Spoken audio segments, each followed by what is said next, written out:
powerhouse cold front has stalled over the Texas area, and this is really going all the way from the upper Midwest down into the Texas area. It's not going to stall for long, however, as a secondary area, second punch of Arctic air, much stronger than the first, pushes the first one out and moves through the Texas area for tonight. Now, listen to this. Nothing could be more remarkable than this across the entire country. This is probably the most remarkable city. Go to Rio Grande Village, Texas. High temperatures well into the 80s today. Highs tomorrow of 42 degrees. So we have what's phenomenal over there is that within just a mere 24 hours, we will be seeing what happened here in Chicago. It took a week for this to happen, a 7-day cycle where temperatures last Tuesday. High was 83 degrees. We will be seeing highs in the low 40s for Monday, probably even upper 30s on Tuesday. Very similar to what Rio Grande Village is getting, but they are doing it all within 24 hours from the 80s into the low 40s. In regards to the below average index, nothing is higher than South Texas, although temperatures will be in the 50s, sounds relatively mild. High temperatures in the 90s with high humidity is expected today, and it has been that way for the past couple of days. So hot and humid weather will be replaced by much colder conditions. We're not going to see highs in the 40s, but highs in the 50s. It's good news for people who want mild weather is that the zonal flow returns Wednesday for everywhere. This everywhere, including Minneapolis, including Chicago. So Chicago gets its most intense Arctic air, which it's a moderated form of Arctic air. So many are calling it a Canadian, back in Montana, it was an Arctic front. The Minneapolis, Minnesota, which is used, they associate Arctic air with much colder conditions. They're calling it a Canadian front at this point, but temperatures will be sub 40 degrees. It did originate from a displacement of the polar vortex, but that's the high on Tuesday. We have a minor weather system also coming through the upper Midwest on Tuesday. This one will be affecting Chicago, bringing some precipitation. Therefore, forecasts calls for areas of snow showers around on Tuesday evening. It is a weak system.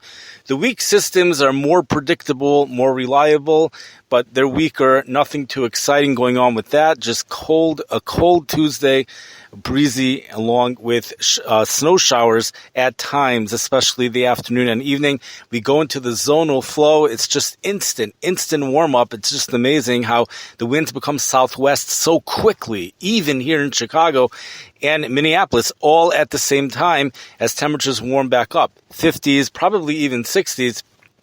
The next big storm that all eyes might be turning to, if it continues to be on the signal, on the radar screen, especially with the European model, even the GFS model, comes Tuesday, November 7th. It's, of course, way too early, but we're going to do it anyways. The new snowfall accumulations for Tuesday, November 7th, we have quite a range of about 10 to 18 inches of snow dropping in the upper Midwest, Nebraska, Iowa, Wisconsin, Minnesota. Again, this is 10 days from now. Will it happen? Well, that we're just going to have to wait and see. Other things going on in our country right now, we have tremendous rain that's going on across the southern plains. That's going to continue for today. We have in the Florida area, temperatures going into the low 90s today for Cape Coral, Florida. And then the cooler temperatures hit over there later in the week. This is going to be the 8th consecutive week of rainy conditions across New York City. Winter weather advisories are in effect for portions of Maine for 3 to 6 inches of snow over there. And we have heavy snow occurring in Denver, Colorado. 2 inches of snow, additional snowfall accumulations expected. I believe they've already seen between 3 and 8 inches. If they haven't, they haven't, but that's what I believe is happening. We have a storm right now bringing heavy snow across portions of the Colorado up into the upper Midwest. That's responsible for, again, heavy snowfall accumulations, especially over the Denver, Colorado area. We have winter weather advisories in effect for portions of New Mexico as well, and we do have snow occurring across portions of Kansas. Now, here's the other thing. Texas, winter weather advisories are in effect for many areas of Texas. The Texas Panhandle, we've spoken about. Norman, Oklahoma, known for its severe weather watches and warnings. They have issued a winter weather advisory in effect for portions of Oklahoma.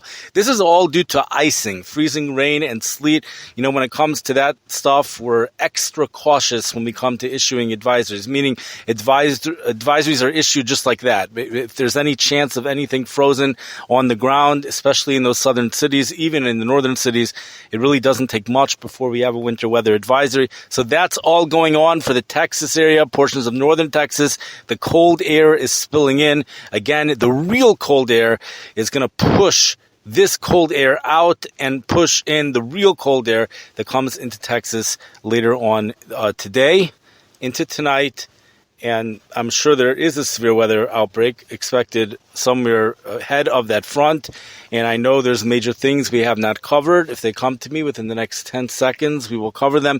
But if they don't, then we will call it a day. So the first Santa Ana winds of the season hit Los Angeles for today. Into this week. Usually those are sunny, warm, dry winds that occur in that part of the country. We also want to point out that every single state will be experiencing freezing temperatures except for one this week. That one state is going to be Florida. All the other states experiencing freezing temperatures. This is especially true for the beginning of this week. Thank you for listening. I wish everybody a wonderful day. Have a wonderful week.